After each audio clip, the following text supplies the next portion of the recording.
Samajwadi party के राष्ट्रीय प्रवक्ता अनुराग भदौरिया इस वक्त हमारे साथ फोन लाइन पर मौजूद हैं। अनुराग जी, बहुत स्वागत आपका C10 न्यूज में।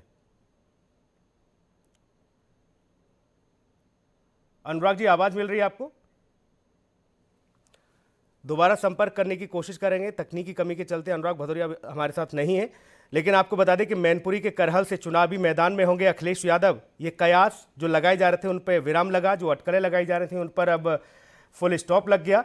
अब ये तय हो गया है कि मैनपुरी जिले में करहल विधानसभा सीट से चुनावी मैदान में होंगे अखिलेश यादव। हालांकि बड़ी जिम्मेदारी अखिलेश यादव के कंधों पर उत्तर प्रदेश की है। उत्तर प्रदेश को जीतना है। 400 सीटों के जीतने का जो दावा समाजवादी पार्टी की ओर से किया जा रहा है, उसी विजयी रथ को लेकर आगे बढ़ रहे हैं अखिलेश यादव।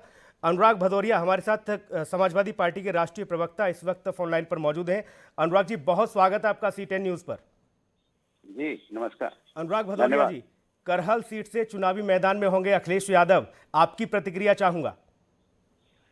देखिए, उत्तर प्रदेश के अंदर में समाजवादी पार्टी के राष्ट्रीय अध्यक्ष जहां से भी लड़ेंगे उनको तो विजय हासिल होनी है और उत्तर प्रदेश के अंदर में इस बार समाजवादी पार्टी की सरकार बनने जा रही है जी। क्योंकि उत्तर प्रदेश की जनता ने जो दर्द झेला है भारतीय जनता पार्टी की सरकार में, चाहे वो कोविड काल का हो, चाहे किसानों का हो, चाहे महंगाई हो, चाहे बेरोजगारी हो, चाहे महिलाओं पे अत्याचार हुआ हो, जनता वोट के माध्यम से इस बार इसका बदला लेगी और भारतीय जनता पार्टी को इसको सजा देगी और उसको सत्ता से बाहर फेंकेगी। जहां तक समाजवादी पार्टी के राष्ट्रीय अध्यक्ष जी का सवाल है, उनकी एक छवि है पूरे उत्तर प्रदेश के अंदर में। वो उत्तर प्रदेश की किसी भी सीट पे जाएंगे, कहीं भी लड़ेंगे तो उनको विजय हासिल होगी और बहुत बड़ी विजय हासिल होगी। लेकिन उसके साथ साथ एक बात और है कि इस बार भारतीय जनता पार्टी इतनी डरी सहमी है कि हर तरह की बातें करती है।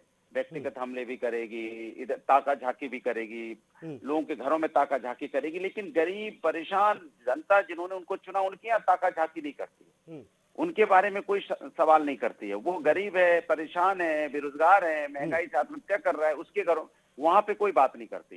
ये डीजल पेट्रोल की कीमत आज का क्या रेट है, और ये जब इनकी सरकार नहीं थी तभी क्या था, और रोज हल्ला मचाते थे हम आएंगे तो डीजल पेट्रोल की कीमत कम कर देंगे, नहीं किया। किस तरह का यहाँ पे बेरोजगारी दर आज की डेट में, और ये कहते थे हम आएंगे तो बेरोजगारी खत्म हो जाएगी, और देश नहीं बिकने देगा, नारा देने वाले कि देश नहीं बिकने देंगे, और देश में सारी PSU से लेके रेलवे से लेके एयरपोर्ट तक सब बिके जा रहे हैं, पूरा देश ही बेचे दे रहे हो। अनुराग जी, कुछ समीकरणों को समझने की कोशिश करूंगा मैं आपसे। करहल के आपने कहा कि नेताजी कहीं से भी चुनाव लड़ेंगे सपा प्रमुख तो वहां से भारी मतों से वो विजयी होंगे, फिर करहल ही क्यों? अब आजमगढ़ से कहीं से लड़ते तो आप कहते फिर आजमगढ़ ही क्यों? नहीं, आजमगढ़ से तो वो सांसद हैं, वहां से मांग भी हो रही थी। अरे सुन तो लीजिए जी। अगर कन्नौज से लड़ते तो आपका सवाल होता कन्नौज ही क्यों, इटावा से लड़ते तो आपका सवाल होता है इटावा ही क्यों, और कहीं जाके लड़ते तो आप कहते कि वहीं क्यों, पश्चिम से कहीं जाके लड़ते तो आप कहते पश्चिम से ही क्यों, अगर बुंदेलखंड चले जाते तो वहीं। जाहिर सी बात है, सवाल तो बनता है अनुराग भदौरिया जी। नहीं, सवाल ये बनता है कि योगी जी से पूछिए कि गोरखपुर से ही क्यों। ये सवाल तो किसी ने उनसे अभी तक नहीं पूछा कि भाई आप गोरखपुर से ही क्यों।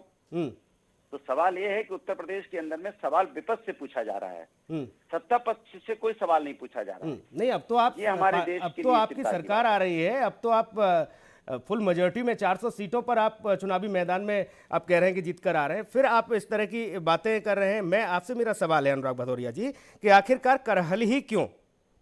फिर वही मेरा सवाल आपसे आ गया जी। अभी दूसरी सीट पे होते तो आपका सवाल होता आखिर यही क्यों जी, तो उसका कोई जवाब है क्या, आप बताइए। क्या इसलिए अनुराग जी क्योंकि नेताजी ने भी वहीं से चुनाव लड़कर विधानसभा में पहली बार कदम रखा था करहल से, इसलिए। मेरी बात सुन लीजिए, वो लड़ने को कहीं से लड़ सकते हैं। अब जहां से पार्टी ने तय कर लिया, अब पार्टी मुझे कहीं से लड़ाएगी तो आप क्या कहेंगे यहीं से क्यों? पार्टी का फैसला है। कुछ तो समीकरण बनते होंगे ना अनुराग भदौरिया जी। अरे पार्टी जहां से फैसला करेगी वहीं से तो लड़ोगी ना। पार्टी ने फैसला करहल के लिए कर दिया है तो करहल से लड़ेंगे जी, कहीं और से कर देगी तो कहीं और से लड़ेंगे। भाई तो पार्टी फैसला लेती है, ये समाजवादी पार्टी है, यहाँ पार्टी का फैसला होता है कौन कहां से लड़ेगा। बिल्कुल, बहुत शुक्रिया अनुराग भदौरिया, आप हमारे साथ जुड़े, बहुत धन्यवाद आपका। तो मैनपुरी के करहल से चुनावी मैदान में होंगे अखिलेश यादव। आपको बता दें, ये बड़ी खबर यूपी की सियासत से जुड़ी हुई आज की सबसे बड़ी खबर है। अब तक जो कयास लगाए जा रहे थे, जो अटकलें लग रही थी, उन पर विराम लगा और अखिलेश यादव अब करहल से चुनावी मैदान में होंगे। यूपी का ये जनादेश आ रहे हैं अखिलेश। नई हवा है और नई सपा है, बड़ों का हाथ युवाओं के साथ, ये अखिलेश यादव के दावे और इसके साथ ही चुनावी मैदान में है अखिलेश यादव।